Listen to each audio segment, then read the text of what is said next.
భద్రాద్రి కొత్తగూడెం జిల్లా మనుగురు మున్సిపాలిటీ పరిధిలోని నూతనంగా నిర్మించనున్న డ్రైనేజీలు సీసీ రోడ్లకు పినపాక ఎమ్మెల్యే పాయం వెంకటేశ్వర్లు కొబ్బరికాయ కొట్టి శంకుస్థాపన చేశారు. అరుంధతి నగర్, సుందరయ్య నగర్, వినాయక నగర్, బాలాజీ నగర్, భగత్ సింగ్ నగర్ ప్రాంతాల్లో 20 కోట్ల వ్యయంతో ఈ నిర్మాణాలకు శ్రీకారం చుట్టారు. ఈ కార్యక్రమంలో ఎమ్మెల్యే మాట్లాడుతూ రాష్ట్ర ప్రభుత్వం మారుమూల గ్రామాల అభివృద్ధికి కట్టుబడి ఉందన్నారు. గ్రామాల్లో మున్సిపాలిటీలలో కనీస సౌకర్యాలు పెంపొందించేందుకు కృషి చేస్తుందని గుర్తు చేశారు. రాష్ట్ర ప్రభుత్వం నుంచి అధిక మొత్తంలో నిధులు మంజూరు చేయించి పినపాక నియోజకవర్గ అభివృద్ధికి కృషి చేస్తానని తెలిపారు.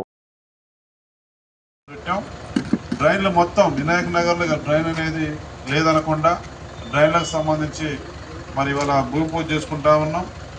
ఈ పనులు కూడా త్వరితగతిన కాంట్రాక్టర్ అధికారులు కూడా సిద్ధంగా ఉన్నారు. మన మున్సిపల్ కమిషనర్ గారు కూడా ఉన్నారు. ఆ ఏఈలు డీలు అందరూ కూడా వచ్చారు. ఈ వినాయక నగర్లో సంబంధించి డ్రైన్లతో పాటు సీసీ రోడ్లు కూడా ఒక రోడ్డు మట్టి రోడ్డు లేకుండా అన్ని పూర్తి చేయించే బాధ్యత మీ ఎమ్మెల్యేగా నాదే అని ఈ సందర్భంగా నేను తెలియజేసుకుంటూ, సుందరయ్య నగర్లో గతంలో మనం ఉన్నప్పుడు చేసిన తప్ప మధ్యలో ఏమి అభివృద్ధి జరగలేదు. ఈ సలేజ్ లైన్ ఇక్కడ నుంచి ఆ మామిడి తోట వరకు కూడా అది మనమే చేసినాం. కట్టువాకు కూడా 90 లక్షలు మంజూరు చేయించినాం డీసీట్లు తీయడానికి.